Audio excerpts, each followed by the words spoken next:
Speaker of the House and the President pro tem of the Senate. And here we see Mrs. Aquino. She's accompanied by the Majority Leader of the House of Representatives, Jim Wright of Texas, who is likely to be the next Speaker. And other congressional leaders. There's Senator Robert Dole. Right behind her, he's the Majority Leader of the Senate, and on his right is the Minority Leader, the Democratic Leader, Robert Byrd of West Virginia.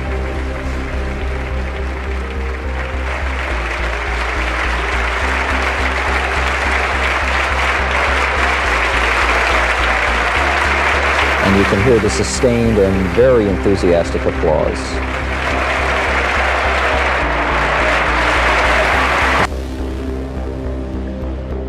Here is the background of the author, who is Corazon Aquino. So, Corazon Aquino, born in January 25, 1933 and passed away on August 1, 2009, was a prominent Filipino politician and the 11th President of the Philippines.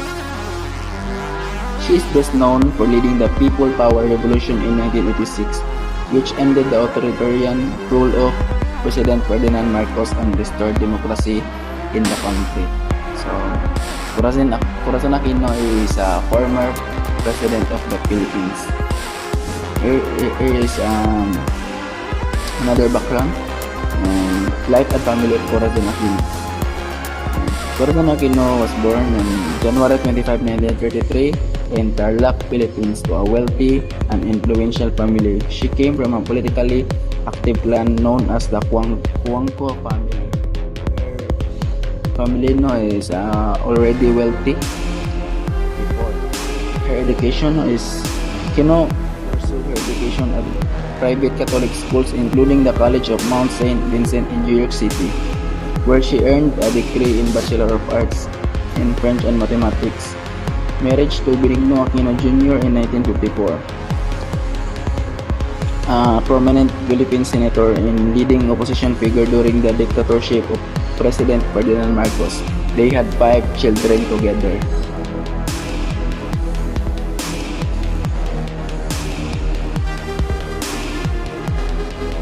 Marcos era and assassination of Ninoy Aquino in 1972. Ferdinand Marcos declared martial law, ushering in a period of authoritarian rule in the Philippines. At a palace news conference, his top general argued with him. I understand you gave them orders to wait. I told them to wait because they are massing civilians near our troops, and we cannot keep on withdrawing. They asked us to withdraw yesterday. When I talked to Mr. Enrile, he said, you talk to you, we withdraw a little. My order is to disperse We cannot the withdraw all crowd the time, Mr. President. without shooting them. No, hold on. You disperse the crowd without shooting them. Benigno Aquino Jr. became a vocal critic of Marcos, which ultimately led to his imprisonment. He was assassinated upon his return to the Philippines in 1983. Sparking widespread outrage and public demonstrations. People Power Revolution. Following the assassination of her husband, Corazon Aquino emerged as the leader of the opposition movement against the Marcos regime.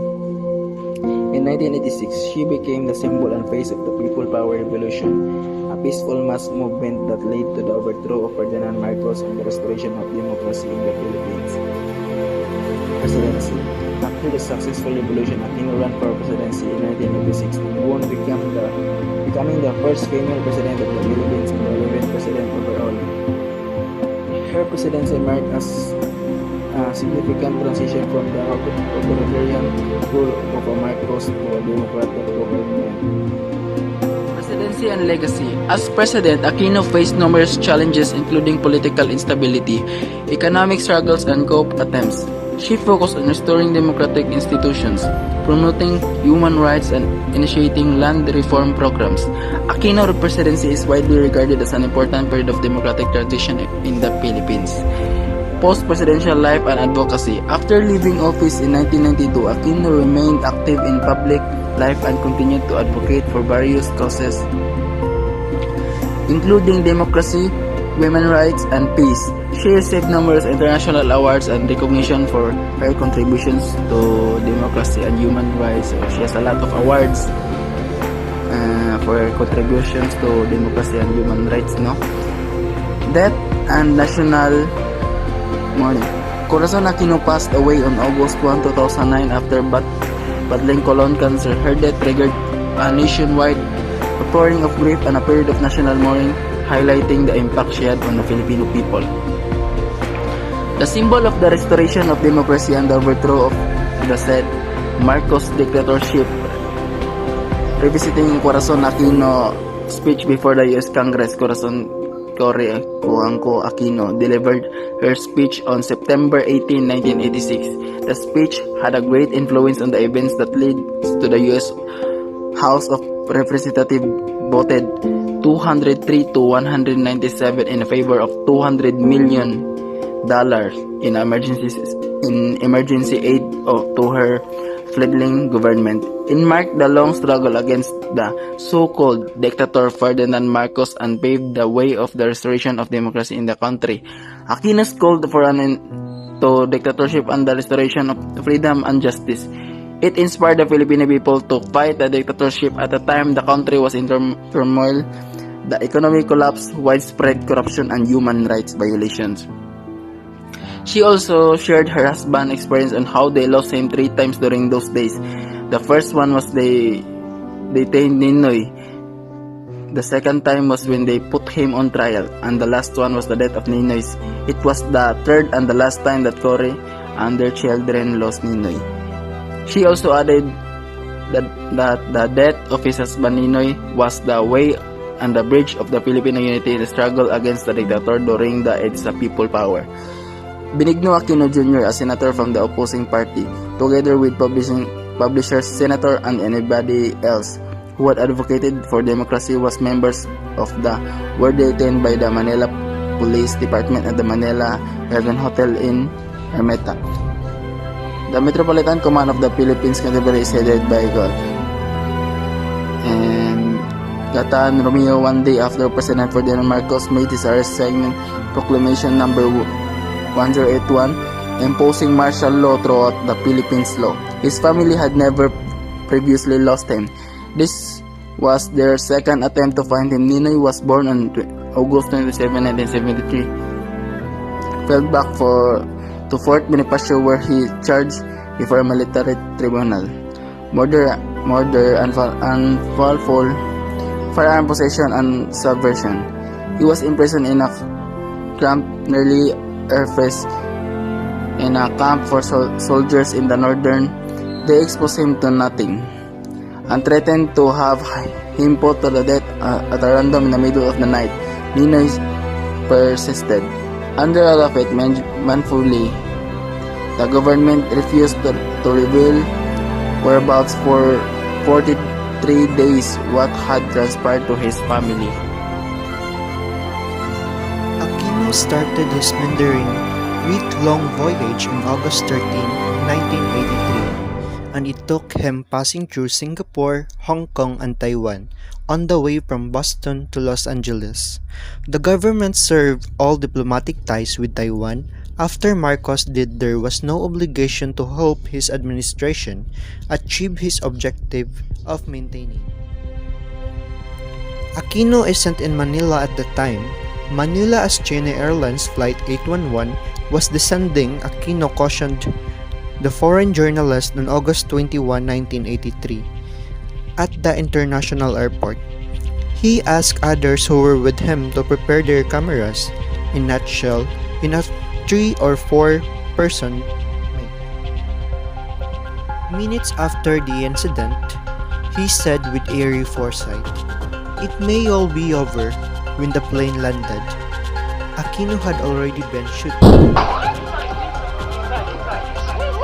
Wait! What happened? Oh no!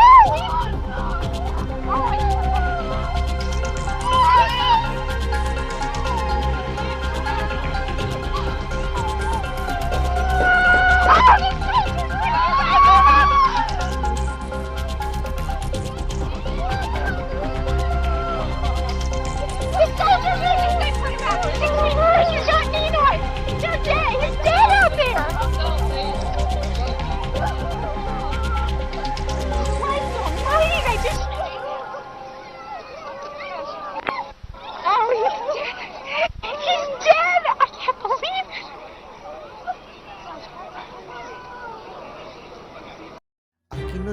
wanted the country to bury her husband.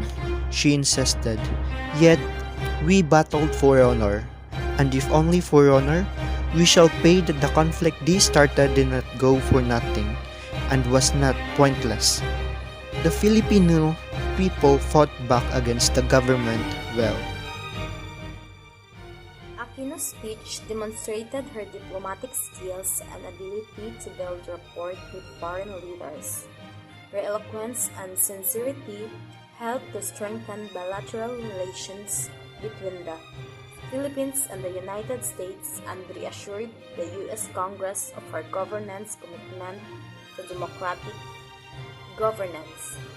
Corazon Aquino's speech before the U.S. Congress provided valuable historical information on Aquino's vision for the Philippines, her appeal for support from the United States, and her diplomatic approach to international relations.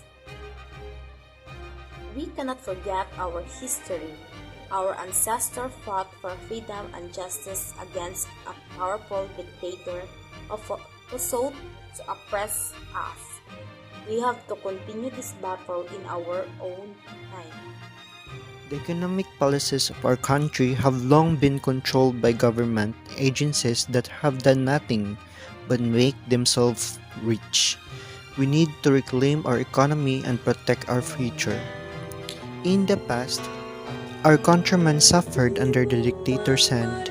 We need to create a government that is responsible and protects the Filipino people. The voices of women and the poor of our country in our history have been silent and ignored. We must ensure that their voices are heard and their rights are protected and equality to all. In times of war and adversity, our people are always the first to suffer. We need to work towards peace and harmony and build a society that values human life.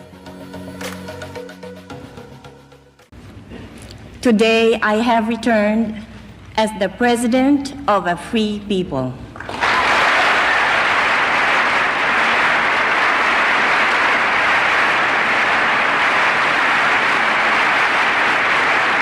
Former President Corazon Aquino's speech provides us with insights into the Filipino people's struggle for freedom and how fast acts the steadfast resistance have been influenced President Filipino revolutionaries.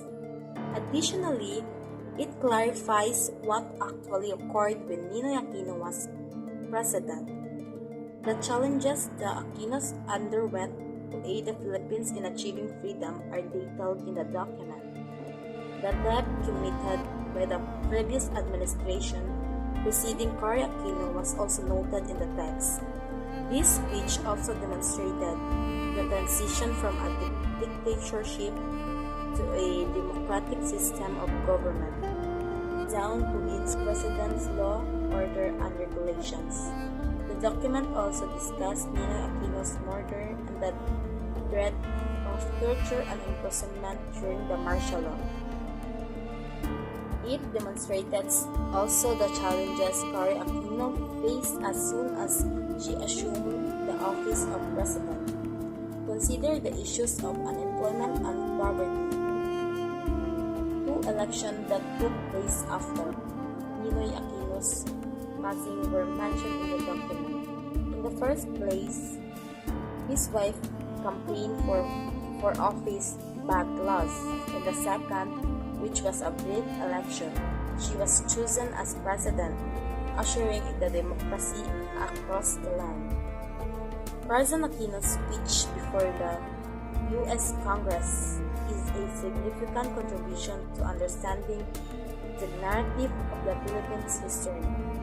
Aquino's speech delivered in 1986 was a pivotal moment in country's history as it marked in the end of Marcos' dictatorship and the beginning of democratic transition. Aquino's speech before the U.S. Congress played a crucial role in garnering international support for the Philippines' struggle for democracy. It highlighted the human rights abuses committed under the Marcos regime and called for the restoration of democratic principles.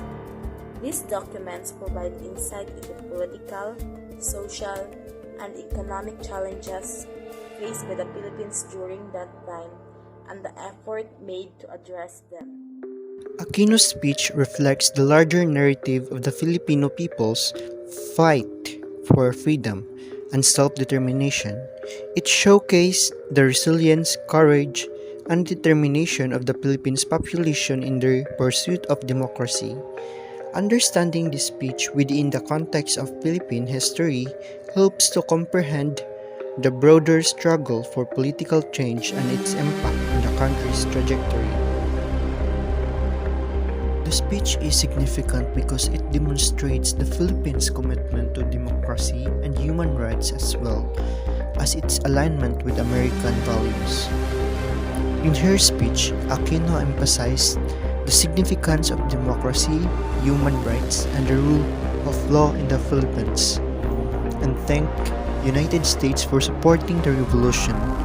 The speech is pertinent to the country's current political and social issues as it reflects on the nation's struggle for freedom and democracy, and it also serves as a reminder of the significant role that the United States played in supporting the Philippines during a crucial period in the history, and the significance of these ideas influencing the history of the country. Additionally, the speech serves as a representation of the Philippines' ongoing efforts to create a just and equitable society. This speech was delivered soon after Aquino was elected president, following the People Power Revolution that toppled Ferdinand Marcos' regime. The speech is significant because it demonstrates the Philippines' commitment to democracy and human rights as well as the alignment with American values. In her speech, Aquino emphasized the significance of democracy, human rights, and the rule of the law in the Philippines, and thanked the United States for supporting the revolution.